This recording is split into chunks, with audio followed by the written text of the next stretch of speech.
یہی واقعہ حضرت عیسیٰ کے لیے بھی آتا ہے، مگر میں اس وقت حضرت موسیٰ کی بات کر رہا ہوں۔ اے موسیٰ علیہ السلام، اللہ کے نبی، میرے لیے دعا کر دیجئے کہ اللہ تعالیٰ مجھے عشق کا ایک ذرہ عطا فرما دے۔ میرے لیے دعا کر دیجئے کہ اللہ مجھے عشق کا ایک ذرہ عطا فرما دے۔ تو اللہ کے کلیم نے فرمایا کہ میں بارگاہ خداوندی میں جاتا ہوں، عرض کر دوں گا میرا مولا تجھے عشق کا ایک ذرہ عطا فرما دے گا۔ کوہ طور پر پہنچے، عرض کی میرے مولا رستے میں ایک آدمی ملا تھا، اس نے تیرے عشق کی خیرات مانگی ہے۔ عشق کیا ہے؟ ہم جسے چھوٹی سین سے بولتے عشق، عشق جو بولتے ہیں وہ غلط ہے، اور عشق کا چھوٹی سین سے جو ہوتا ہے وہ مطلب ہی الگ ہوتا ہے۔ ہم وہ عشق نہیں چاہتے جو ہم بولتے ہیں، ہم وہ عشق چاہتے ہیں جو اللہ کے محبوب بندوں نے بتایا ہے۔ حضرت موسیٰ نے عرض کی، مولا اس آدمی نے مجھ سے کہا ہے کہ پروردگار عالم کی بارگاہ میں میرے لیے عشق کا ایک ذرہ مانگ لو، اے مولا دے دے اس کو۔ تو رب نے فرمایا میرے کلیم وہ میرے عشق کا ایک ذرہ برداشت نہیں کر سکے گا۔ ماننے والے کا مجاز یہ ہوتا ہے کہ وہ برداشت نہیں کر سکے گا۔ تو حضرت موسیٰ نے عرض کی، مولا تو پھر آدھا ذرہ دے دے۔ جب ایک ذرہ برداشت نہیں کر سکے گا تو پھر اپنے عشق کا آدھا ذرہ دے دے۔ رب نے فرمایا میرے نبی میں نے اس کو دے دیا آدھا ذرہ، آدھا عشق کا ذرہ دے دیا۔ حضرت کلیم جب وہاں سے واپس لوٹے، دیکھا تو وہ آدمی آسمان کی طرف ٹک ٹکی باندھے کھڑا ہے۔ آپ نے نزدیک آ کر کے سلام کیا، کہا السلام علیکم، سلام کیا تو اس کو پتہ ہی نہیں ہے۔ مریض عشق پر رحمت خدا کی، مرض بڑھتا گیا جھوجو دوا کی، عشق کے مرض کا کوئی علاج ہی نہیں ہے، اور امام عشق و محبت کے عشق کا انداز ہی نرالا ہے۔ کیونکہ دنیا کے اندر کوئی محدث کے انداز سے پہچانا جاتا ہے، کوئی مجدد کے نام سے پہچانا جاتا ہے، کوئی مفسر کی تعریف سے پہچانا جاتا ہے، کوئی فقیہ کی شان سے پہچانا جاتا ہے، کوئی مقرر کے انداز سے پہچانا جاتا ہے، کوئی نعت خواہ کے انداز سے پہچانا جاتا ہے، کوئی بادشاہی کے انداز سے پہچانا جاتا ہے۔ مگر احمد رضا کو نہ محدث اپنی محدثانی شان پر ناز ہے، نہ اپنی دوسری شان و شوکت پہ ناز ہے۔ ان کو اگر شان پر ناز ہے تو ایک ہی پر ہے کہ وہ عشق رسول کی شان ہے۔ آپ فرماتے ہیں، آپ کیا خوب کس انداز میں فرماتے ہیں، عشق کے بارے میں آپ بھی فرماتے ہیں، انہیں جانا انہیں مانا نہ رکھا غیر سے کام، کسی غیر سے میں نے کام ہی نہیں رکھا ہے، میں کیا دوسروں کے پاس جاؤں جب ان کے در سے سب مل رہا ہے۔ ایک آدمی کو سب ایک مالک سے مل رہا ہو تو کسی دوسرے کے پاس جانے کی ضرورت ہی کیا ہے؟ کیوں کاشائے گدائی کسی دوسرے کے پاس کرے جبکہ وہاں سے اتنی خیرات مل رہی ہے، اتنی خیرات مل رہی ہے کہ دوسرے در پر جانے کی ضرورت ہی نہیں ہے۔ آپ نے سنا ہوگا کتنی خیرات ملتی ہے۔ حاتم طائی کے پوتے سے ایک سید زادے کی ملاقات ہوئی، راستے میں شہر مدینہ میں سید زادہ بازار مدینہ میں چل رہا تھا۔ مدینہ وہ مدینہ ہے جس کی ہر گلی پر اللہ نے فرشتے متعین کر دیے ہیں، دنیا کے شہروں کی حفاظت افسر کرتے ہیں، سپاہی کرتے ہیں، لشکر والے کرتے ہیں، مگر شہر مدینہ کی وہ گلیاں ہے جس کی حفاظت کوئی افسر، کوئی سپاہی، کوئی آرمی نہیں کرتی بلکہ اللہ کے فرشتے کرتے ہیں۔ اور تمام جنت کے حسن کو، تمام جنت کے حسن کو جب رب نے سمیٹا تو شہر مدینہ کی ایک گلی بن جاتی ہے۔ وہ مقدس شہر ہے، وہ مقدس شہر ہے، وہ مقدس شہر ہے کہ جس شہر کے حسن کی بات کریں تو بات کرتے کرتے تھک جائیں گے مگر شہر کے حسن کی بات ختم نہیں ہوگی۔ اس لیے کہ جنت میں جب لوگ جنت میں جائیں گے تو وہاں بھی تمنا کریں گے کہ کاش کہ گنبد خضرا یہاں بھی ہوتا۔ حدیث و کتابوں کے اندر آتا ہے کہ رب تبارک تعالیٰ آخری دنوں کے اندر گنبد خضرا کو اس جگہ سے اٹھا کر جنت میں لے لے گا تاکہ عاشقوں کے لیے سکون مل جائے۔ اس در کے گدا، اس در کے گدا بھر دیتے ہیں شاہان زماں کی جولی کو، محتاج کا جب یہ عالم ہے، مختار کا عالم کیا ہوگا؟ اللہ کے کلیم نے دیکھا کہ یہ تو عشق میں ایسا محو ہو چکا ہے، مست ہو چکا ہے کہ اس کو میں نے سلام کیا معلوم بھی نہیں ہے، پھر سے سلام کیا تو اس کو پتا بھی نہیں ہے، تیسری مرتبہ سلام کیا تو اس کو معلوم ہی نہیں ہے۔ ہاتف غیبی سے آواز آئی، میرے کلیم تم سلام کر رہے ہو اور سوچ رہے ہو کہ اس کو پتا نہیں ہے، آرا لے آؤ، آرا لے آؤ اور اس کو کاٹتے جاؤ، اس کو کاٹتے جاؤ گے تب بھی اسے پتا نہیں چلے گا، اس لیے کہ میرے عشق کا آدھا ذرہ میں نے اس کو دے دیا ہے۔ اعلیٰ حضرت کو وہی عشق سرکار کی بارگاہ سے ملا تھا، کیسا ملا تھا؟ تبھی تو خود فرماتے ہیں کہ میرے جسم کے، میرے دل کے ٹکڑے کیے جائے، ایک میں لا الہ الا اللہ، دوسرے میں محمد الرسول اللہ لکھا ہوگا۔ اسی لیے اعلیٰ حضرت نے فرمایا، انہیں جانا انہیں مانا نہ رکھا غیر سے کام۔ یہ تین چیزیں پوری ہوئی، انہیں جانا، انہیں مانا، نہ رکھا غیر سے کام، تو اس کا نتیجہ کیا ملے گا؟ جب یہ تین چیزیں ہو جائے گی تو پھر فائدہ کیا ہوگا؟ صلہ کیا ملے گا؟ بدلہ کیا ملے گا؟ انہیں جانا انہیں مانا نہ رکھا غیر سے کام، للہ الحمد میں دنیا سے مسلمان گیا۔ جب انہیں جان لیا بھی، انہیں مان بھی لیا، کسی غیر سے کام نہیں رکھا، تو رب نے بدلہ یہ عطا فرمایا کہ رب نے آخری وقت میں ایمان بھی سلامت رکھا، اور ایمان اور اسلام کی حالت میں میں دنیا سے مسلمان ہو کر کے گیا۔ یہ امام عشق و محبت کی آج کی محفل پاک، اگر ایک ہی شعر پر بولنا چاہیں تو پوری رات اسی پر نکل جائے۔ خیر، ہم بارگاہ امام احمد رضا میں، بارگاہ امام ربانی میں اور بارگاہ امام حسن مجتبی میں خراج عقیدت پیش کرنے کے لیے حاضر ہوئے ہیں۔ اللہ تعالیٰ ان بزرگ ہستیوں کے فیوز و برکات سے ہم سب کو مالا مال فرمائے، اور ہماری اس محفل پاک کو، نظر و نیاز کو، جس انداز سے جو کچھ پیش کیا گیا میرا مولا اس کو قبول فرمائے، اور ان بزرگوں کی طرف سے ان کی دعائیں ہمیشہ جو کرنے والے، شامل ہونے والے ہیں، سننے میں، بیٹھنے میں، دینے میں، کھانے میں، پینے میں، ان سب کو رب تبارک تعالیٰ عطا فرمائے۔ تو اعلیٰ حضرت کا یہ نعتیہ کلام، اس میں آگے ارشاد فرماتے ہیں، آج لے ان کی پناہ، آج مدد مانگ ان سے، آج لے ان کی پناہ، آج مدد مانگ ان سے۔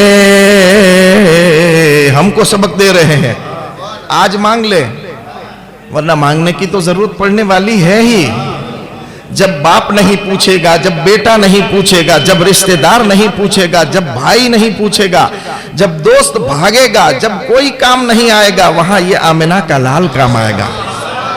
آج لے ان کی پناہ، آ جا ان کی پناہ میں، اور جب کوئی ان کی پناہ میں آ جاتا ہے تو پھر حال کیا ہوتا ہے؟ پناہ میں آنے والے بلال سے پوچھو کہ کیا حال ہوا تھا، پناہ میں آنے والے ابو بکر سے پوچھو کہ حال کیا ہوا تھا، پناہ میں آنے والے صہیب سے پوچھو کہ کیا حال ہوا تھا، پناہ میں آنے والے ابو ہریرہ سے پوچھو کہ کیا ملا تھا۔ پناہ میں جو آ گیا، جو اس در کے ہو گئے، پھر اسے کسی دوسرے کے پاس جانے کی ضرورت ہی نہیں پڑی۔ تو حاتم طائی کے پوتے سے سید زادے کی ملاقات ہوئی، اور ملاقات کے درمیان میں اس سید زادے سے حاتم طائی کے پوتے نے کہا کہ میرا دادا وہ تھا جس کی ایک حویلی تھی جس کے کئی دروازے تھے، ہر دروازے سے وہ خیرات دیتا تھا، ایک ہی سوالی ایک دروازے پر آیا دیا، پورا نہ ہوا تو دوسرے دروازے پر آیا، میرا دادا اسے بھی دیتا تھا، تیسرے دروازے پر وہی سوالی آتا تب بھی میرا دادا دیتا تھا، چوتھے دروازے پر وہی سوالی آتا تب بھی میرا دادا دیتا، 10 دروازے کو ایک ہی سائل پھر لیتا، پھر بھی میرا دادا منع نہیں کرتا کیونکہ سخی اتنا تھا، سب دروازے سے دیتا تھا۔ سید زادے کی نگاہ جھکی ہوئی ہے، لب پر درود و سلام کے نغمے ہیں، مصطفیٰ کی آل کا جواب تو سنیے، آل بھی بے مثال ہے اور جواب بھی بے مثال ہے۔ کہا کیا کہا، اے حاتم طائی کے پوتے، ایک تیرا دادا تھا جس کی ایک حویلی تھی جس کے کئی دروازے تھے، سائل سب دروازوں سے مانگتا تھا، تیرا دادا منع نہیں کرتا تھا، دیتا تھا۔ ایک میرا نانا ہے، ایک میرا نانا ہے جس کی حویلی بڑی نہیں ہے، حویلی چھوٹی ہے، دروازے زیادہ نہیں ہے، دروازہ ایک ہی ہے، مگر وہ ایک ہی مرتبہ اتنا دے دیتے ہیں کہ اس سائل کو دوسری مرتبہ آنے کی ضرورت ہی نہیں رہتی ہے، اتنا دیا سرکار نے کہ پھر مانگنے کی ضرورت ہی نہیں پڑتی ہے۔ مانگنے والے کیسے کیسے آئے آپ نے نہیں سنا ہے، کسی نے آ کر دنیا کی دولت کا سوال کیا تو دنیا کی دولت دے دی، کسی نے آ کر کے علم کا سوال کیا تو صاحب علم بنا دیا، کسی نے آ کر کے بیماری سے شفا یابی کا عرض کی تو آپ نے بیماری سے شفا یابی عطا فرمائی، کسی نے خوشبو مانگی تو ایسی خوشبو دے دی، اپنا پسینہ دے دیا۔ جس انداز کا سوالی سوال لے کر کے آیا میرے آقا نے اس کو ایسا نوازا، ایسا دیا کہ اس کو پھر دنیا میں مانگنے کی ضرورت ہی نہیں پڑی ہے۔ اور دنیا کے سخی کا یہ دستور ہوتا ہے کہ جب ان کے پاس کوئی آ کر کے بولتا ہے تب دیتے ہیں، جب اپنا سوال پیش کرتا ہے تب دیتے ہیں۔ یہ تو ایسا داتا ہے کہ کوئی بولے نہیں خاموش کھڑا ہو جائے تو اسے بھی مل جاتا ہے۔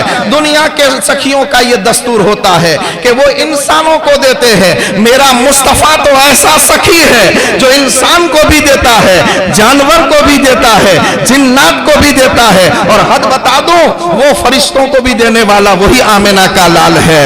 اور فرشتوں کو بھی اتنا دیا، فرشتوں کو بھی اتنا دیا کہ فرشتے بھی جب سوچتے کہ مانگنا چاہیے تو وہ کون سا در اختیار کرنا چاہیے تو وہ بھی در مصطفیٰ پر آ جاتے تھے۔ کہا حاتم طائی کے پوتے سے سید زادے نے، ایک میرا نانا تھا جس کی حویلی چھوٹی دروازہ ایک تھا، رب نے بتایا تھا وَلَوْ أَنَّهُمْ إِذْ ظَلَمُوا أَنفُسَهُمْ جَاءُوكَ، اے محبوب کوئی کیسا بھی سوالی آئے، دنیا پر ظلم، دنیا داری کا ظلم کر کے آئے، دین داری کا ظلم کر کے آئے، نفس پر ظلم کر کے آئے، کسی اور پر ظلم کر کے آئے، مگر تیرے دربار میں آ جائے اور آپ بھی اس کے لیے ہاتھ اٹھا دے تو رب اسے معاف فرما دے گا۔ کیسے کیسے سرکار کی بارگاہ میں آئے، آ کر کے ایک صحابی عرض کرتے ہیں یا رسول اللہ ہلاک تو میں ہلاک ہو گیا۔ آپ نے پوچھا کیا ہوا میرے دیوانے؟ صحابہ جانتے تھے کہ کس جگہ پہ عرض کرنا چاہیے، وہ صحابی تھے، اس دور کے وہابی نہیں تھے، صحابی تھے، جانتے تھے کہ مانگنے کا در یہی ہے اور جو دنیا اور آخرت کی دولت وہ یہی سے ملے گی، وہ سب جانتے تھے۔ صحابی نے آ کر کے عرض کیا آقا میں تو ہلاک ہو گیا۔ آپ نے پوچھا کیا ہوا؟ تو سرکار کی بارگاہ میں صحابی نے جب یہ کہا، سرکار نے پوچھا کیا ہوا تو دیوانے نے عرض کیا آقا میں نے روزہ توڑ دیا، روزہ رکھا تھا نہیں رکھ سکا توڑ دیا۔ سرکار نے فرمایا غلام آزاد کرو، آپ نے فرمایا غلام آزاد کرو، کیونکہ ہر درد کی دوا ہے صلی علی محمد، اور تعویذ ہر بلا ہے صلی علی محمد۔ مصطفیٰ کے در پہ جو آ جاتا ہے اس در کے گدا بھر دیتے ہیں۔ شاہان زماں کی جولی کو غوث اعظم سے مانگنے والا خالی نہیں جاتا تو آمنہ کے لال کے پاس سے مانگنے والا خالی کیسے جائے؟ سوال کیا، آپ نے فرمایا غلام آزاد کرو۔ عرض کیا آقا میرے پاس کہاں سے غلام آوے، میں خود غریب آدمی ہوں۔ آپ نے فرمایا تو پھر 60 روزے رکھو، اسلام کا جو قانون ہے وہ بتایا، 60 روزے رکھو۔ عرض کیا آقا ایک بھی نہیں رکھ سکا، وہ بھی توڑ دیا، اب 60 کیا رکھوں گا؟ تو آپ نے فرمایا پھر 60 مسکینوں کو کھانا کھلاؤ۔ تو اس نے عرض کی آقا میں کیا 60 مسکینوں کو کھانا کھلاؤں گا، مدینے کے در میں، مدینے کے شہر میں مجھ جیسا کوئی مسکین ہی نہیں ہے۔ تو حضور مسکراتے ہیں، حدیث کے لفظ ہے فتبسم ضاحکا، یہ لفظ عربی کے فتبسم ضاحکا، سرکار مسکراتے ہیں، اتنا مسکراتے ہیں کہ آپ کے دندان مبارک ظاہر ہو جاتے ہیں، مسکراتے ہیں، فرماتے ہیں اجلس، بیٹھ جائے یہاں پہ، کیونکہ یہاں کوئی خالی نہیں جاتا ہے، تیرے درد کا مداوا یہاں ملے گا، تیرے سوال کا جواب یہاں ملے گا۔ جب 3 چیزیں میں نے تجھے جو بتائی وہ نہیں کر سکتا، وہ رب کا قانون تھا جو میں نے تجھے بتایا، اب مصطفیٰ کی رحمت والا جواب سن لے۔ وہ رب کا قانون تھا جو میں نے تجھے بتایا، اب مصطفیٰ کی رحمت والا جواب سن لے۔ تھوڑی دیر ہوئی تو کھجور کا ایک طباق آیا، کھجور کا ایک طباق آیا، اس نے آ کر کے بارگاہ مصطفیٰ میں پیش کیا۔ سرکار نے فرمایا کہاں ہے سائل، وہ سوال کرنے والا، روزہ توڑنے والا کہاں ہے؟ عرض کی آقا یہاں بیٹھا ہوں۔ آپ نے فرمایا آگے آ گیا، اس کو آگے بلا کر کے وہ کھجور عطا فرمائی اور فرمایا کہ جا یہ کھجور لے جا۔ ہے دنیا کا کوئی مفتی جو ایک تھال میں بھر کر کھجور دے اور کہہ دے کہ تیرے روزے کا کفارہ ہو گیا؟ ہے کوئی دنیا کا سب سے بڑا فقیہ، کوئی ولی، کوئی آدمی ایسا کر سکتا ہے؟ مگر یہ تو مختار کل نبی ہے، جس کے لیے جو فرما دے وہی اسلام کا قانون ہے۔ آپ نے فرمایا جا یہ کھجور لے جا، یہ طباق اٹھا، مدینے کے مسکینوں میں تقسیم کر دے، تیرے روزے کا کفارہ ہو جائے گا۔ اس نے عرض کیا کہ مدینے میں مجھ سے زیادہ کوئی مسکین ہی نہیں ہے، مجھ سے زیادہ کوئی مسکین نہیں ہے۔ تو آمنہ کے لال نے فرمایا کہ جب تجھ سے زیادہ کوئی مسکین نہیں ہے تو یہ طباق اٹھا، تیرے گھر چلا جا، تو بھی کھا لے، تیرے گھر والوں کو بھی کھلا دے، تیرے لیے یہ روزے کا کفارہ ہو گیا۔ یہ ہے جو مانگنے والا ہے۔ اسی لیے اعلیٰ حضرت نے فرمایا انہیں جانا انہیں مانا نہ رکھا غیر سے کام،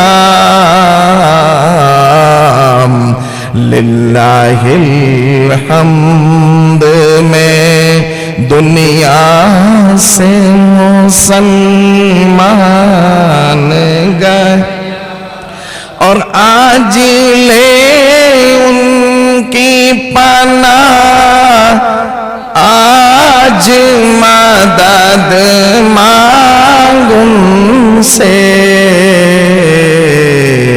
پھر نہ مانیں گے قیامت میں اگر مان گیا، نعمتیں بانٹتا جس سمت وہ ذیشان گیا۔ اسی دینے والے آقا کی بارگاہ میں امام محمد رضا نے بھی سوال کیا تھا، جب حج کے لیے تشریف لے گئے تو انہوں نے بھی سوال کیا تھا۔ آقا احمد رضا دور سے سلام پڑھتا تھا، بے مثال شاعر، بے مثال محدث، بے مثال فقیہ، بے مثال مجدد اور بے مثال نبی کی بارگاہ میں، اور سوال بھی بے مثال۔ سوال کیا کیا آقا؟ دور سے سلام پڑھتا تھا، اور کیسا سلام پڑھتا تھا؟ 100 سال کے اندر اتنا بڑا لمبا سلام کسی نے لکھا ہی نہیں ہے۔ 100 سال کے اندر شعراء بتاتے ہیں کہ آپ کا سلام جو ہے مصطفیٰ جان رحمت، اللہ نے اس کو اتنی مقبولیت عطا فرمائی ہے کہ آج عرب و عجم ہل و حرم، 4 دانگے عالم میں جہاں بھی دیکھو، مانتا ہے وہ بھی وہ پڑھتا ہے، نہیں مانتا وہ بھی وہ پڑھتا ہے۔ کسی نے سید طاہر علاء الدین لاہوری زبردست بزرگ گزرے ہیں پاکستان میں، ان سے پوچھا کہ حضرت ہم مدینہ شریف جائیں تو وہاں سلام کس انداز سے بارگاہ مصطفیٰ میں پڑھیں؟ تو آپ نے جواب دیا کہ وہ لوگ اگرچہ پڑھنے تو نہیں دیں گے، مگر میرا کہنا یہ ہے کہ اگر وہاں بھی سلام پڑھنا ہے تو اس طرح سے پڑھو، مصطفیٰ جان رحمت پہ لاکھوں سلام، شمع بزم ہدایت پہ لاکھوں۔ اور یہ ایک جو ہے مصطفیٰ جان رحمت پہ لاکھوں سلام، جان رحمت، مصطفیٰ اور جان رحمت، یہ 2 جملوں پر ایک تقریر ہو سکتی ہے، 2 ہی جملوں پر۔ مصطفیٰ مطلب چنا ہوا،